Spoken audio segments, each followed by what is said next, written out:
क्या मधुमक्खियां हमारे लिए शहद बनाती हैं? नहीं, मधुमक्खियां शहद सिर्फ अपने लिए बनाती हैं, हमारे लिए नहीं। जब मधुमक्खी फूलों से मीठा रस यानी नेक्टर लाती है, तो वो उसे अपने शरीर के एंजाइम से बदलकर छत्ते की मोम की कोशिकाओं में जमा कर देती है। वही जमा हुआ गाढ़ा सुनहरा पदार्थ शहद होता है। लेकिन क्यों? क्योंकि शहद उनका भोजन भंडार है, उनका राशन, उनकी ऊर्जा, उनकी जिंदगी। एक मधुमक्खी को उड़ने के लिए बहुत ज्यादा ऊर्जा चाहिए होती है, और वो ऊर्जा मिलती है शहद से। जब सर्दियां आती हैं, फूल खत्म हो जाते हैं, बाहर कुछ नहीं मिलता, तब पूरा छत्ता इसी जमा किए हुए शहद पर निर्भर रहता है। वे शहद खाती हैं, ऊर्जा बनाती हैं और अपने शरीर की गर्मी से छत्ते का तापमान लगभग 34 से 35 डिग्री पर बनाए रखती हैं। अगर शहद ना हो तो पूरी कॉलोनी ठंड से मर सकती है। अब सोचो, अगर इंसान पूरा शहद निकाल ले तो? अगर छत्ते में एक बूंद भी ना छोड़ी जाए तो? मधुमक्खियां भूखी रह जाएंगी, लार्वा यानी बच्चे कमजोर पड़ जाएंगे, रानी अंडे देना कम कर देगी और पूरी कॉलोनी खत्म भी हो सकती है। यानी शहद उनके लिए विलासिता नहीं, जीवन रेखा है। लेकिन यहाँ कहानी का दूसरा पहलू भी है। पेशेवर मधुमक्खी पालक पूरा शहद कभी नहीं निकालते। वे सर्दियों के लिए काफी मात्रा में शहद छत्ते में छोड़ देते हैं। अगर जरूरत पड़े तो वे शुगर सिरप देकर कॉलोनी को सपोर्ट भी करते हैं। साथ ही वे छत्ते को सुरक्षित रखते हैं, बीमारी से बचाते हैं, रानी की देखभाल करते हैं और मधुमक्खियों को नए फूलों वाले क्षेत्रों में ले जाते हैं। यानी सही तरीके से की गई बी कीपिंग मधुमक्खियों को नुकसान नहीं पहुंचाती, बल्कि उनकी संख्या बढ़ाने में मदद करती है। तो सच्चाई क्या है? मधुमक्खियां शहद हमारे लिए नहीं बनाती, वो अपने बच्चों के लिए, अपनी रानी के लिए और सर्दियों में जिंदा रहने के लिए बनाती हैं। हम सिर्फ उनके मेहनत के स्टोर से एक हिस्सा लेते हैं। और याद रखो, एक मधुमक्खी अपनी पूरी जिंदगी में सिर्फ लगभग 1/12 चम्मच शहद ही बना पाती है।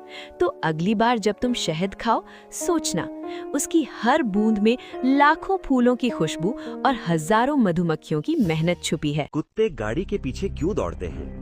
क्या आपने कभी गौर किया है? जैसे ही कोई गाड़ी आती है, कुत्ता भौंकता हुआ उसके पीछे दौड़ पड़ता है। लेकिन सवाल ये है, क्या कुत्ता गाड़ी से परेशान होता है या गाड़ी के पीछे कोई और ही खेल चल रहा होता है? कुत्ता दुनिया को कैसे समझता है?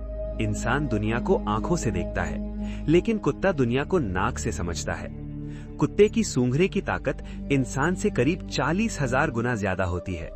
जहां हमें सिर्फ रबर का टायर दिखता है, वहां कुत्ते को पूरी कहानी सुनाई देती है। जब कोई गाड़ी अलग अलग गलियों से गुजरती है, तो उसके टायरों पर दूसरे कुत्तों की पेशाब और गंध चिपक जाती है। और याद रखिए, कुत्तों के लिए पेशाब सिर्फ टॉयलेट नहीं होती, वो उनका पहचान पत्र होती है।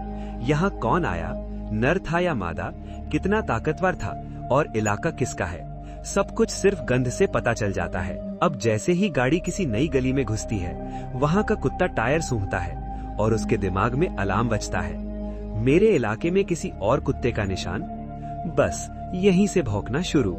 वो गाड़ी को नहीं, उस अनजान कुत्ते को भगा रहा होता है। जैसे ही गाड़ी आगे बढ़ती है, कुत्ते की प्राकृतिक प्रवृत्ति जाग जाती है। भागती हुई चीज मतलब पीछा करो।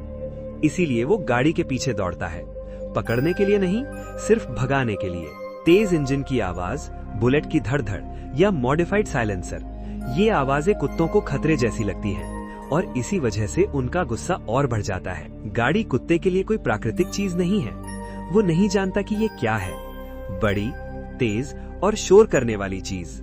डर और भ्रम भौंकने में बदल जाते हैं। अगर कभी किसी गाड़ी ने उसे डरा दिया हो, तेज हॉर्न मारा हो या टकराते टकराते बची हो, या उनके बच्चे या परिचित गाड़ी से मरा हो, तो उसके दिमाग में डर की याद बस जाती है और फिर वो हर गाड़ी को खतरा समझने लगता है। एक कुत्ता भौंकता है, बाकी कुत्ते आवाज और गंध से उत्तेजित हो जाते हैं और पूरी गली एक साथ भौंकने लगती है। सबसे दिलचस्प बात, जैसे ही गाड़ी रुक जाती है या इलाके से बाहर निकल जाती है, ज्यादातर कुत्ते शांत हो जाते हैं, क्योंकि उनका मकसद पूरा हो चुका होता है। घुसपैठिया भाग गया। तो अगली बार जब कोई कुत्ता गाड़ी के पीछे दौड़े, तो याद रखिए, वो आपसे नहीं लड़ रहा, वो आपके टायरों पर चिपकी कहानियों से लड़ रहा है। गाड़ी धीरे चलाएं ताकि उनको और उनके बच्चों को कोई नुकसान ना हो। धन्यवाद।